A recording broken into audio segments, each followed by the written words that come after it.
Hi guys, in this video I provide an introduction to generics in Java. I explain why generics are useful and I'll demonstrate an example. I have a class named package that I'll use for the example.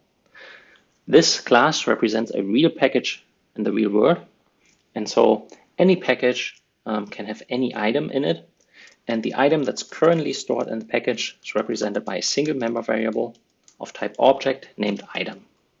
I also add getter and setter methods to put an item into the package and to get the item that's currently in the package. I explicitly picked the type object to be able to put anything into the package without any restrictions. So this is a fairly simple class. It has a single member variable, it has a getter and setter methods. It almost cannot get simpler. Now, with this class, next I'll instantiate it.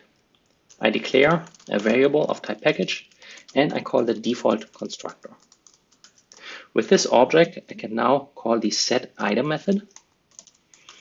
And the setItem method again expects an argument of type object, so I can pass anything to it. For example, if I have class toy, I can create a new toy and pass it to the package.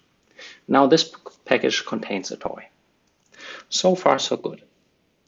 Now, let's say I have a larger program.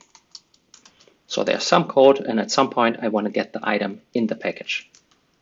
I would call P1 get item and note the return type, which is also of type object. So I lose, in a sense, I lose strict typing. I got the object back, but it's no longer a toy. It's really any object. I don't have high confidence that on the specifics that this object presents. I don't have access to the specific methods of the toy class. I don't have any information about the properties of the toy class. I could, of course, use the instance of operator. So I could check if the object is indeed an instance of toy. And if so, I could possibly cast it to a toy.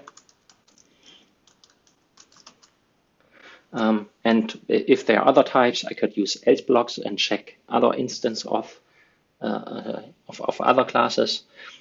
But I have to add a lot of code to get the type. And especially with a larger program, if this handles a lot of packages, it's pretty much impossible to keep track of the type, that I could just do a direct cast without even checking the type. So these are some limitations, and this is where generics help out. So let's focus on generics. Why do we use generics? First, they provide strong type checking in cases like this. Also, no casting, no unnecessary casting.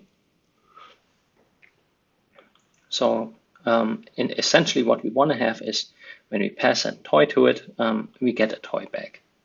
Next, third, no duplicated code. So think of another way. If we want to have a package where we can put a toy in, we could, of course, replace object here with the toy class. And we could create another package, for example, a carpet package where we can have a package with a carpet inside.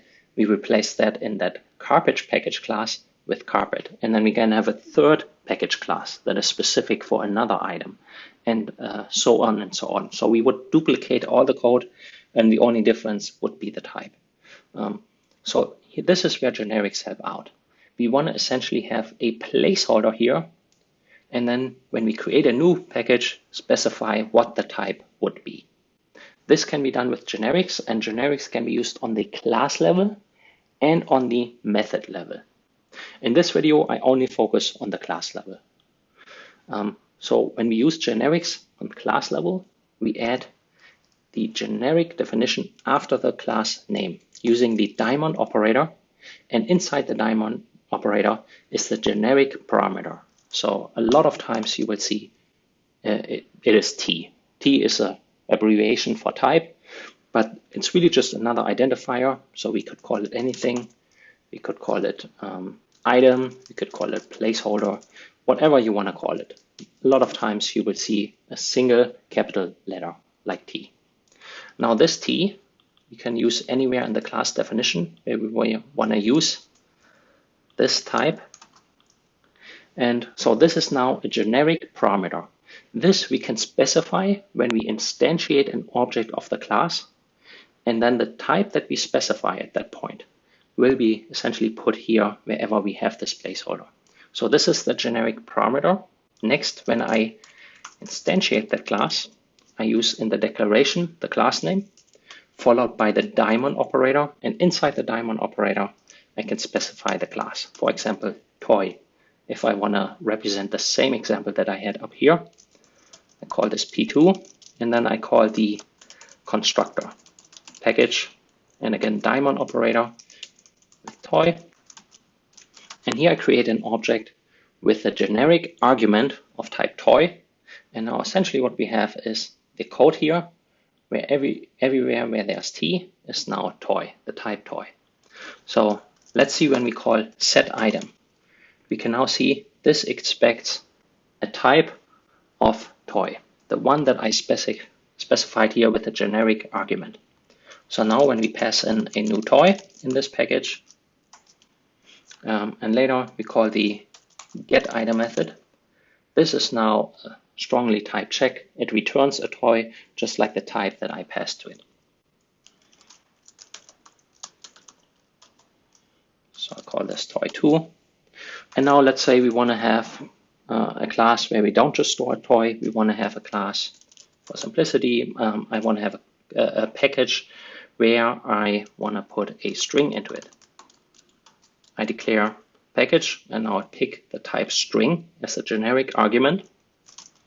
I call the constructor, and this time I leave it out. Most of the time you don't need this, and pretty much you never need this because it is already inferred by the declaration. So you can specify it like I did up here, but you might as well just leave it out and just use the daemon operator by itself.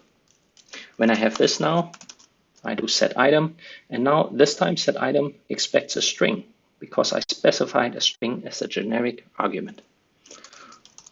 So I put anything, and also when I call get item, this returns a string.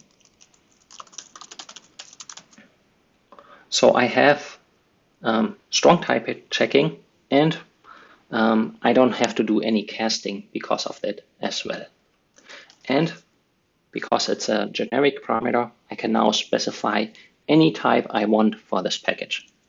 Let's say I want to have a package that contains another package, and inside that package is a toy. I could use the generic definition here. I use a generic argument of type package that has a toy. I create a new package, just the daemon operator when I call the constructor, and here this package P4 will contain another package that contains a toy. Let's see, when we call set item, you can see it expects now a package that has a toy. So I have already a package that has a toy, which is P2. So I wrap P2 around P4. And then when I call P4 get item, I can see inside the package P4 is another package that contains a toy.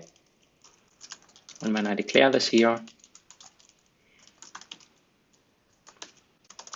package with toy, this is what I get back. And this is pretty much how generics work. So generics are good when you have a lot of code or some code that is essentially the same, and the only difference is the typing. Sometimes you need one type, and another time in your code you need another type. You don't want to duplicate the code. It's not really appropriate for inheritance. This is really where generics shine, where you can add a generic type definition and then use the type in your code as needed. I hope you enjoyed this video. Thank you for watching.